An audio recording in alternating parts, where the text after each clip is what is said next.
Today in this video I'm going to talk about one of the biggest shrimp breeder in Europe, Rico Nico from France. He's an absolute legend and most of his shrimps he created by himself. We are going to look at his method of keeping his shrimps and we'll try to find out the formula of his success. I personally learned a lot from him and I hope this video will give you some tips on how to keep and breed your Caridinia shrimp with a great result. In 2010, when Nico built his house, he designed a separate trim room for his tanks, where he started keeping his shrimps. In that trim room, he has 45 tanks, and in 2017, Nico decided to expand his hobby to full-time job, and he constructed a fully detached structure building in his back garden, where he now has approximately 200 shrimp tanks.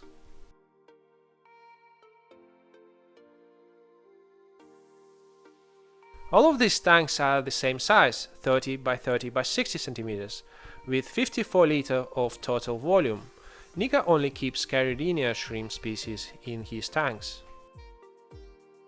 Now let's talk about Nico's shrimp tank setup. He uses only one filter in his tanks and it's large tower sponge filter, also known as mobile Hamburg Matten filter. Nico is against using thick layer of soil at the bottom of his tanks. He believes that if you have a thick layer of soil, then all shrimp feces and food particles will eventually sink down inside the soil, decomposing there and creating ammonia, which can be dangerous for your shrimp, especially for newborn baby shrimps. The layer of the soil should be very thin, only 2-3 mm thick, the thickness of one single grain. We all know that when you keep your Caridinia shrimp, you need an active soil in order to lower your pH. And a thin layer at the bottom of the tanks is definitely not enough. So how does Nico manage to do this?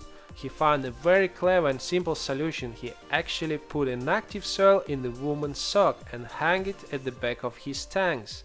It's actually quite an interesting idea. So he uses the Amazonia soil as an active soil in the sock in order to lower pH.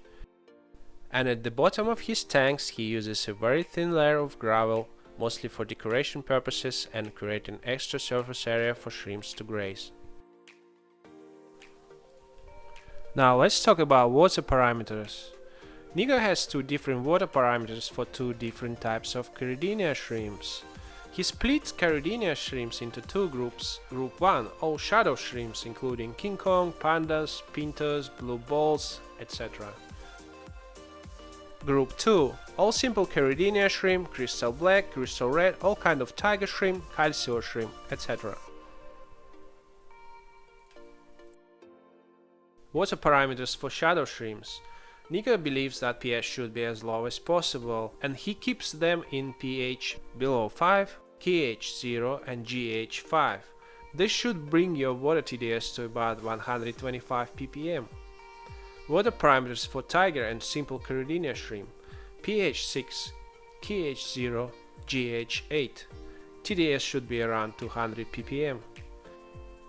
As you can see on your screens, he has two very large plastic tanks to store the water. One is for shadow and another one for tiger shrimps. Nico believes that it's important to age your water for at least 3 days prior to water change, because the pH of the water will drop over the time. So fresh RO water pH will be around 6.5 and after 3 days it can drop to around 5.5, make it closer to pH of the water in the tanks.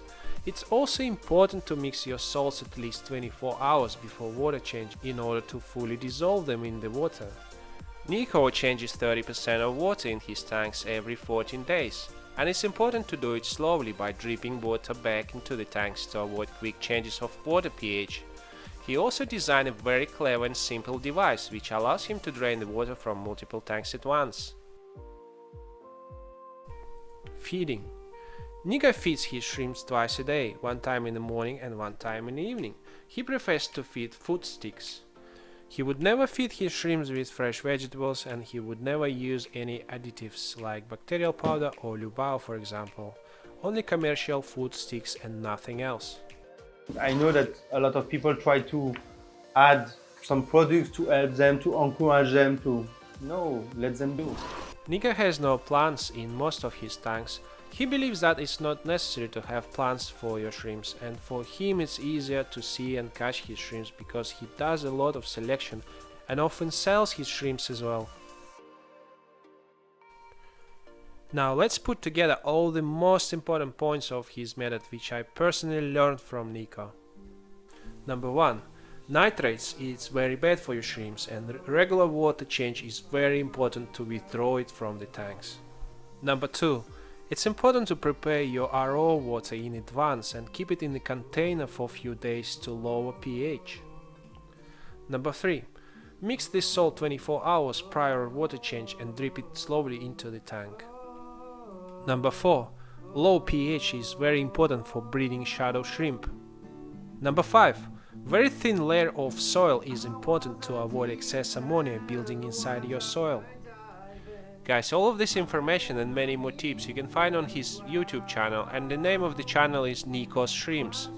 And if you are looking for buying high-grade shrimps from him, go ahead and visit his website.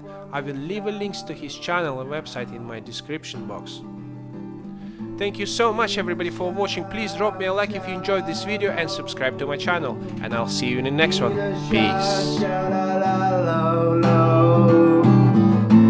In the shallow, we far from the shallow.